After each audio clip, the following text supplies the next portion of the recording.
Imagine this. A small boy sits under an African sky. The stars shine bright above him. He listens to elders telling stories around a fire. These stories are about freedom, about justice, about a dream. This boy will one day change the world. His name is Nelson Mandela. Close your eyes for a moment. Picture a world where the color of your skin decides your future, where you cannot choose where to live, where you cannot choose who to love. This was South Africa long ago, but one man believed things could be different. One man never gave up hope. His journey will teach you about courage, about forgiveness, about the power of one person to change history. As you listen to this story, notice the new words you learn. This story helps you improve your listening skills. Let your heart feel the emotions. Let your mind understand the lessons. Today, we travel together through the amazing life of Nelson Mandela. A story of struggle. A story of hope. A story for all of us. Chapter 1. The Boy Who Dreamed Under African Stars. Nelson Rolihlahla Mandela was born on July 18, 1918. He came into this world in a small village called Mvezo. This village was in the Transkei region of South Africa. His father was a chief of the Thembu people. Life was simple but happy for young Nelson. Think about this moment. A baby cries for the first time under the African sun. The village celebrates. They give him the name Rolihlahla. This name means troublemaker in his language. How funny life can be. This boy would indeed make trouble, but not the bad kind. He would make trouble for injustice, for unfairness, for a broken system. When Nelson was just 9 years old, something sad happened. His father died.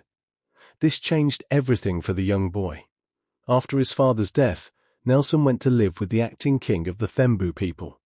This was a big change for a small boy, but it would shape his future in amazing ways. Picture this scene. A young boy walks into the palace of a king. He sees important men discussing serious matters. He listens carefully. He learns about leadership, about responsibility, about caring for people. These lessons stayed with Nelson forever. The king became like a second father to him. He taught Nelson about African history, about justice, about honor. In 1925, Nelson started school. This was a special moment. At this school, something interesting happened. His teacher gave him a new name. She called him Nelson. This was common in those days. African children often received English names at school. So Rolihlahla Mandela became Nelson Mandela. 2 names, one amazing person. School opened Nelson's eyes to a bigger world. He learned to read and write. He discovered books. He found his voice. But he also saw unfairness.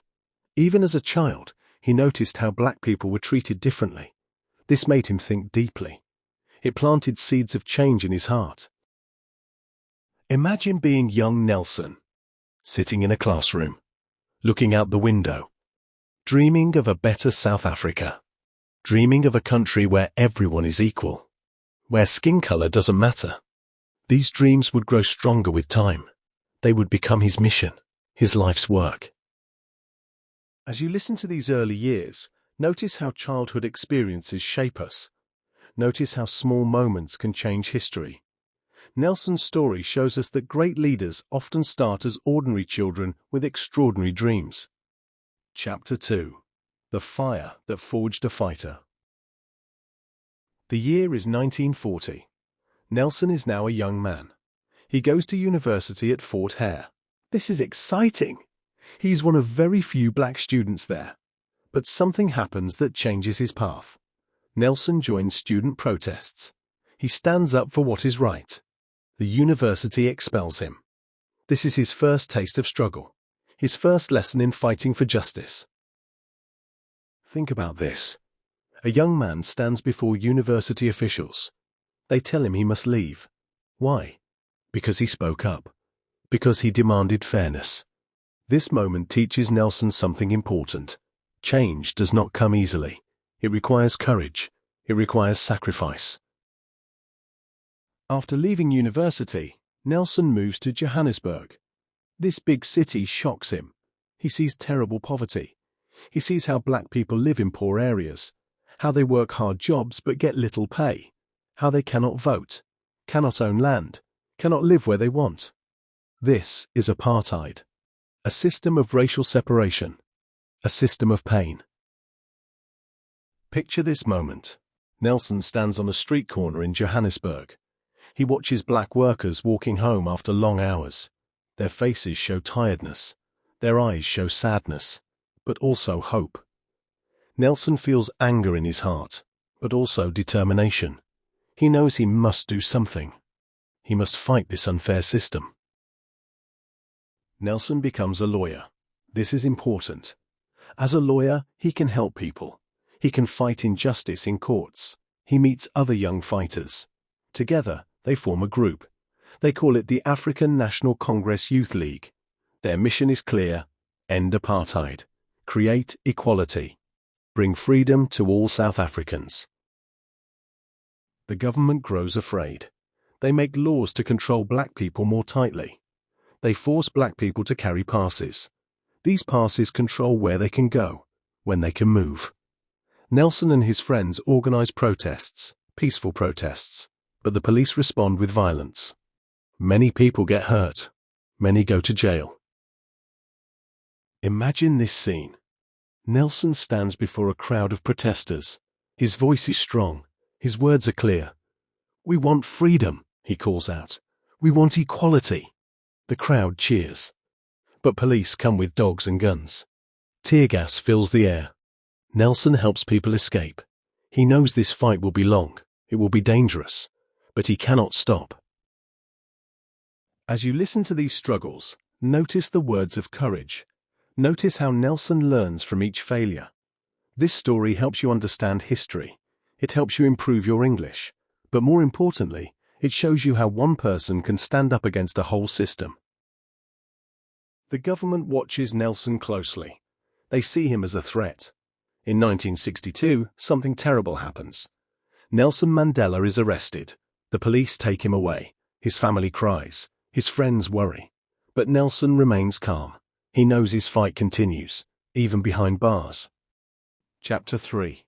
The Long Night That Tested a Soul. The year is 1964.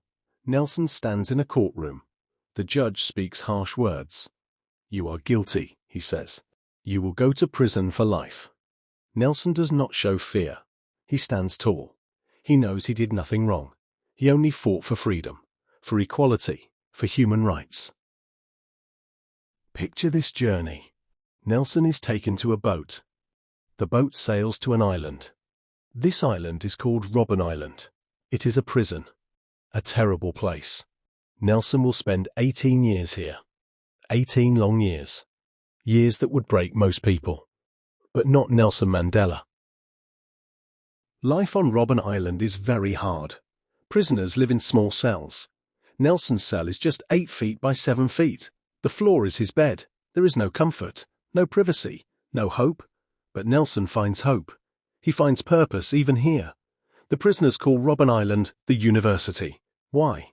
Because they learn from each other. They share knowledge. They plan for the future. Think about this moment. Nelson sits on his thin mat. He reads books in secret. He studies law. He learns Afrikaans, the language of his jailers. Why? Because he believes understanding is power. Because he believes even enemies can become friends. This is Nelson's wisdom, his strength. The guards are often cruel. They make prisoners do hard labor. They break rocks in a hot quarry. Nelson's eyes suffer damage from the bright sun and dust. But his spirit does not break. He leads the other prisoners. He teaches them. He gives them hope. He shows them that even in darkness, light exists. Imagine 27 years in prison. 27 years away from family. 27 years away from freedom. 27 years of struggle. Most people would give up. Most would become bitter. But not Nelson Mandela. He uses this time to grow stronger, to plan, to prepare for the day he will be free. As the years pass, something amazing happens. Nelson's name spreads around the world. People everywhere hear about this man in prison. They hear about his fight for freedom. They hear about his dignity, his courage, his hope. Songs are written about him. Protests happen in many countries. The world demands his freedom. Inside prison, Nelson never stops learning. He never stops planning. He writes letters. He meets with other leaders. He talks with prison guards. He builds bridges. He shows that forgiveness is stronger than hate. That understanding is better than anger. These lessons will change South Africa forever. As you listen to this chapter, notice the power of patience. Notice how Nelson turns suffering into strength. This story helps you learn English words like patience, forgiveness, and courage. But it also teaches you life lessons. Great things take time. True change comes from within.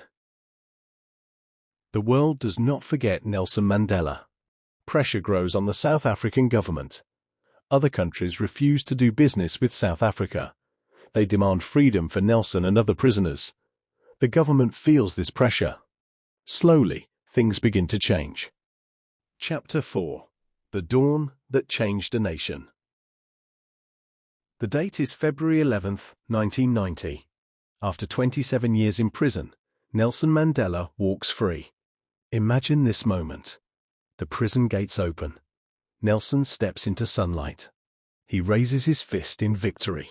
His smile lights up the world. People cheer. They cry tears of joy. After all these years, he is free. Picture this scene. Nelson walks hand in hand with his wife Winnie. Thousands of people wait outside the prison. They sing freedom songs. They dance. They celebrate. Nelson looks older. His hair is grey. His face shows years of struggle.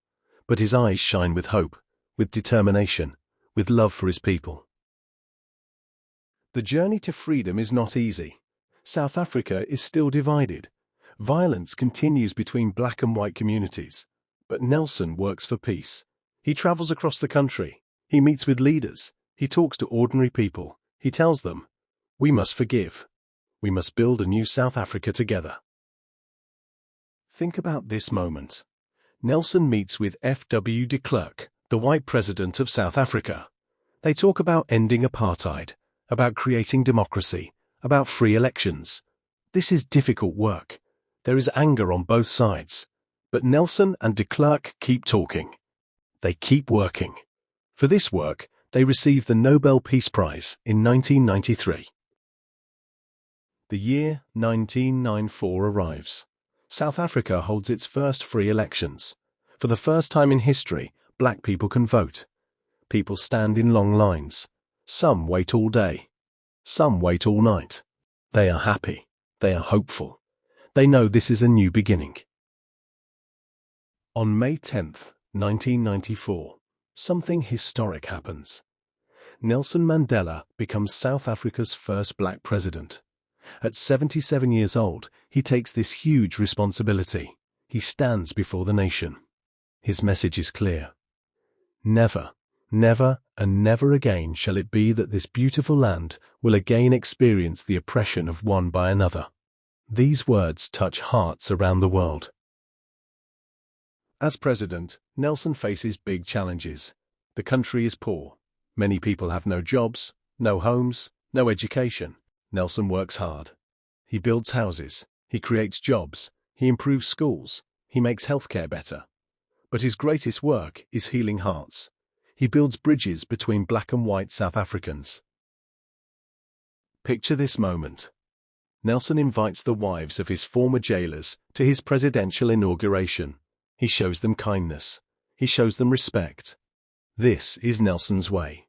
He knows that hate only creates more hate, that forgiveness creates peace, that love heals wounds. Nelson also supports sports. He knows sports can unite people. When South Africa wins the Rugby World Cup in 1995, Nelson wears the team's jersey.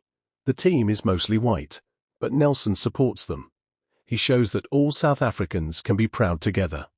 This moment changes the country. White and black people celebrate as one nation. As you listen to these achievements, notice Nelson's wisdom. Notice how he uses power, not for revenge, but for healing. This story helps you learn English words like forgiveness, unity, and leadership. But it also shows you how true power comes from love, not hate. Nelson serves only one term as president, 5 years. Then he steps down. This is unusual. Many leaders want to stay in power forever. But Nelson knows it is time for new leaders. He wants to set an example. He shows that power is not about personal gain. It is about serving the people. Chapter 5. The Rainbow That Lives Forever. The year is 2013. Nelson Mandela is 95 years old. His health is failing, his body is tired, but his spirit remains strong. On December 5, 2013, Nelson Rolihlahla Mandela passes away. The world mourns. People light candles, they sing songs, they share stories, but they also celebrate. They celebrate a life well lived, a mission accomplished.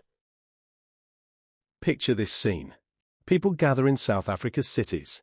They share memories of Nelson. They remember his smile, his wisdom, his courage.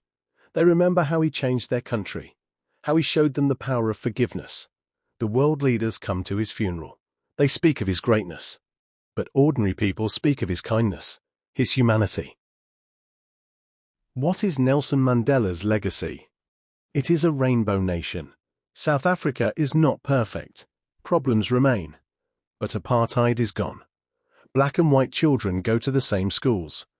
People of all colors work together, live together, dream together. This is Nelson's dream come true. Think about this lesson. Nelson Mandela taught us that no wall is too high, no prison too strong, no heart too broken to be healed.